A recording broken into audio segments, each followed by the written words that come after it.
Hey yo, do a video on homeboy, the homie, Slugga T. Yeah, I said do one on homie. Hey yo, for future reference, if you're gonna do an intro for my channel, put a shirt on. There could be jits watching.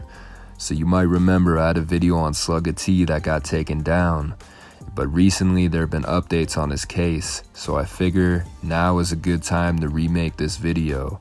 Now let's start from the very beginning. Slugga T was born into a crime family.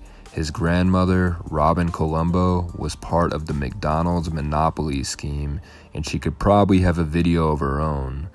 So the gang Slugga is a part of is called Young and Ruthless, or YNR, but it's been called Young and Reckless too, and it's part of a bigger umbrella called KTA, or Kill Them All. The members of YNR used to play football together, and they gradually moved on to gangbanging. Slugga T got his name because he could throw a punch, and in 2013, his cousin Megan and her friend were murdered in a drive-by shooting, and this murder is still unsolved. Now, this murder impacted him in a way where he felt like he needed to protect himself and his neighborhood. He dropped his first music video when he was 15, and to be honest, his music isn't that bad. So Slugga T was at a party in Jacksonville with YNR Mookie, and then members of the rival gang, ATK, would catch wind that Slugga and Mookie were at an open house party, and the two camps would end up shooting each other, leaving Mookie getting grazed by a bullet and Slugga shot back at the ATK members.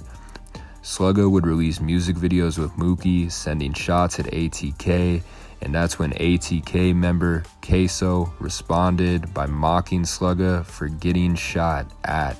Slugga's response was, "You tried to shoot me, but you missed." The incident they were referring to could have been at the party, or it could have been something completely separate. This type of activity usually goes under the radar, and that's why most murders in Jacksonville go unsolved. Anyway, Slugga and his friend Lil 9 decided to roll through Queso's neighborhood to show that they weren't scared of him.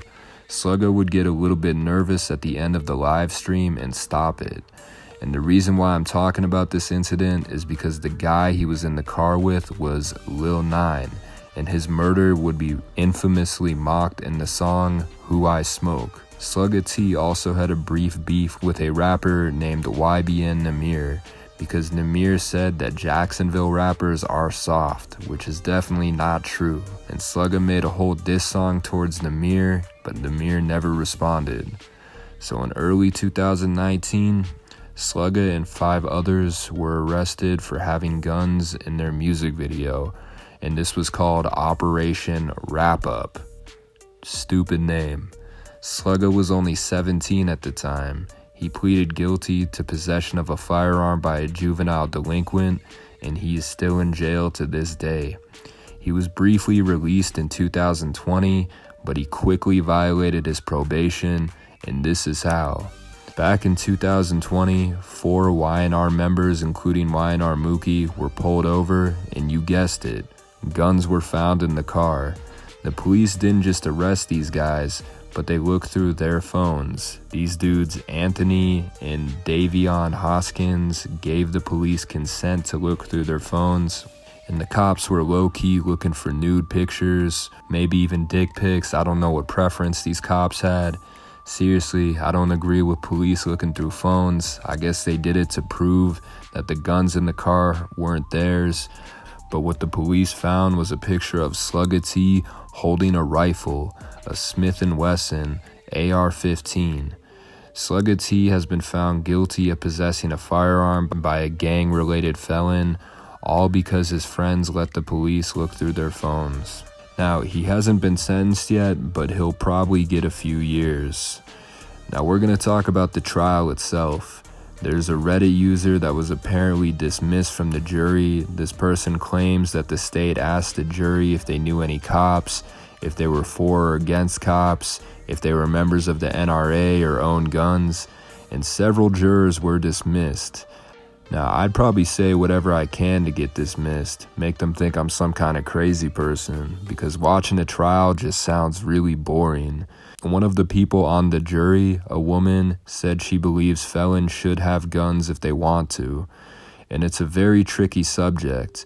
And I just want to point out that he had an AR-15, which according to this website is a hunting rifle. So if you're a felon, you can't go hunting. And I'm not talking about hunting people, I'm talking about hunting deer. So if Slugga had a good enough lawyer, they probably could finesse the judge and say that the gun was for hunting. Then again, it's hard to do that when there's music videos of him holding guns, saying he's gonna kill members of ATK. The point I'm trying to make is that rifles are different from handguns. In 2016, there were 11,000 homicides in the US, 65% were handguns, and only 6% were rifles. Rifles generally aren't a convenient gun for gang activity, and hopefully when he gets sentenced, they take that into consideration. So honestly, I feel a little bad for him because he became a felon before he turned 18, and he's probably going to be in jail till he's in his mid-20s. I don't know. They could give him a light sentence, but it's 3 years minimum. In Colorado, it's actually 1 year, but in Florida, it's 3 to 15 years, and it's all for taking a picture with a gun. The point is, things you do as a teenager can impact the rest of your life. And if you're wondering why the original Slugga T video got removed, it's because I showed a video of Slugga and Y&R Bob wrestling when they were teenagers. It was for child safety, something like that. Anyway, I'm out.